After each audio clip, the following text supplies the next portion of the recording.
खुलुमबाय स्टुडिय'आव आं राजिब बसुमतारी आरो बे समाव नोंथांमोना मिथिगौदि उफ्रा बिसायख'थिया जोबनानै थांबाय आरो उफ्रा बिसायख'थिनि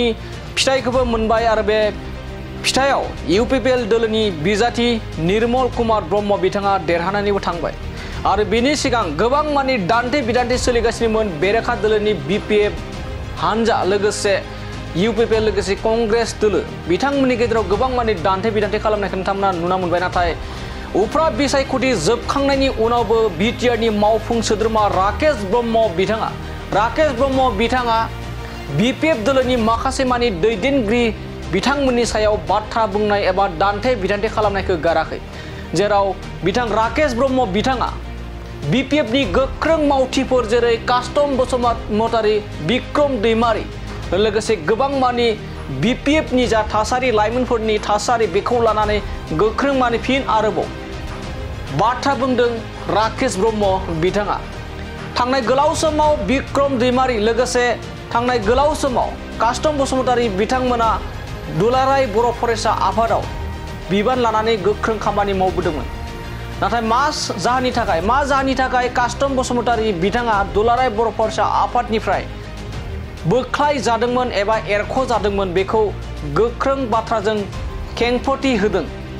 राकेश ब्रह्म बिथाङा जेराव बिसायख'थिनि सिगां कास्टम बसुमतारीनि बिथांनि सायाव बिक्रम दैमारी बिथांमोननि सायाव गोबां माने अजद दैखांनानै दान्थे बिदान्थे खालामनायखौ नुबाय थादोंमोन नाथाय बिसायख'थि जोबनायनि उनावबो कास्टम बसुमतारी बिथांनि सायाव माखासे माने जर'खा बाथ्रा बुंनायखौ बे समाव नुनो मोननाय जादों दुलाराय बर' फरायसा आफादनिफ्राय मा जाहोनाव ओंखारनांगौ जादोंमोन कास्टम बसुमतारी बिथाङा दानिया फैदो बिदिब्ला कास्टम बसुमतारी बिथांखौ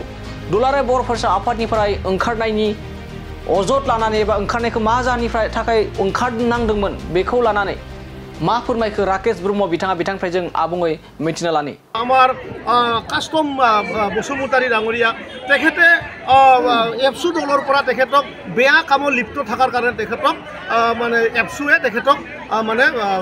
বহিষ্কাৰ কৰিছিল আৰু বহিষ্কাৰ হোৱাৰ পিছত আজি তেখেতে বিপিএফৰ শ্ৰেষ্ঠ হৰ্তদাতা এজন দক্ষ থকা এটা লিডাৰ তো এই সময়ত এতিয়া বিপিএফৰ যি মানে হেভি ৱাইডৰ সন্মানীয় ব্যক্তিসকল আছিল সন্মানীয় এমএলএ সকল আছিল সন্মানীয় সভাপতি ডাঙৰীয়াসকল আছিলে তেখেতসকলে খুব লাজ পাইছে গতিকে এই সময়ত যে আৰু বিপিএফ আছে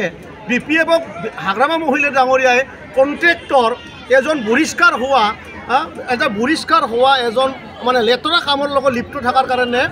বহিষ্কাৰ হোৱা ব্যক্তিক বিপিএফটো তুলি দিছে গতিকে মই আৰু ইয়াৰ পৰা বিশেষ ক'ব নাজানো বিপিএফে